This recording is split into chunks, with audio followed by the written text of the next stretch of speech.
عوام کا ایک شکوہ یہ بھی ہے کہ اگر کوئی شخص خود کتابیں پڑھ کر علم حاصل کر کر دین کی تبلیغ کرنا چاہتا ہے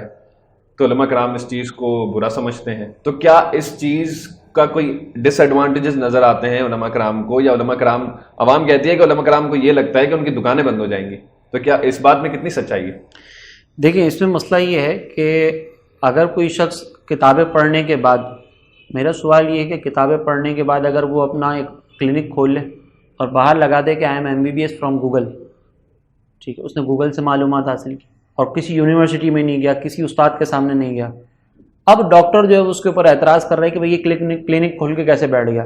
اور مریضوں کو اس کے پاس جانے سے روک رہا ہے کہ آپ نہ جائیں ورنہ آپ کا بیڑا گرک کر دے گا. تو کیا ڈاکٹر کو یہ خطرہ ہے کہ اس کی دکان بند ہو جائے گی کیونکہ یہ بہت اچھا سرجن بن چکا ہے،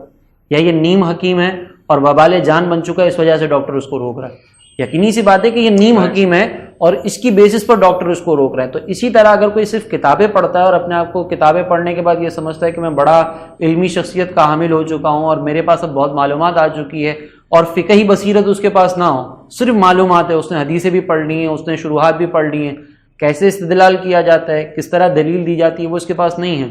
تو اب عوام اس لیے عوام کو روکتی ہے کہ بھئی آپ ان کے پاس اس لیے نہ جائیں کیونکہ آپ کا ایمان برباد ہو جائے گا، آپ کے لیے مسائل میں پڑھنے کا اندیشہ ہوگا. ایسے شخص سے ہمیں کیا خوف ہوگا؟ اگر مثال کے طور پر عوام، علماء کو خوف اس وقت ہوتا کہ جب علماء کے پیش نظر یہ ہوتا کہ ہمارے پیچھے عوام چلے. عوام کو اپنے پیچھے چلانا مقصد ہی نہیں ہے. اگر عوام کو اپنے پیچھے چلانا مقصد ہوتا تو بہت ساری ایسی چیزیں ہیں کہ جو علماء اگر اختیار کر لیتے تو عوام آٹومیٹک ان کے پاس آ جاتی. آپ دیکھیں سنگرز کے پاس عوام جاتی ہے کیونکہ ان کی نفسانی خواہشات کے مطابق بات کی جاتی ہے، لیکن علماء جب درس قرآن کرتے ہیں تو چونکہ وہ عوام کی نفسانی خواہشات کے خلاف ہوتی تو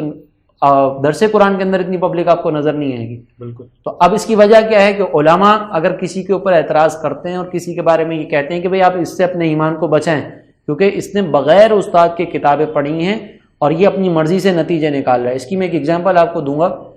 ایک جدید پروفیسر ہیں، ان کا نام میں نہیں ذکر کرتا، انہوں نے احادیث کے مجموعے کے بارے میں یہ نظریہ اختیار کیا ہوا اور عوام کے ذہن میں یہ بٹھایا کہ اس سے تو دین آپ حاصل ہی نہیں کر سکتے. یہ احادیث کا مجموعہ صرف ایک ہسٹری ہے، صرف ایک ریکارڈ ہے، تاریخی ریکارڈ، یہ دین کا حصہ نہیں ہے.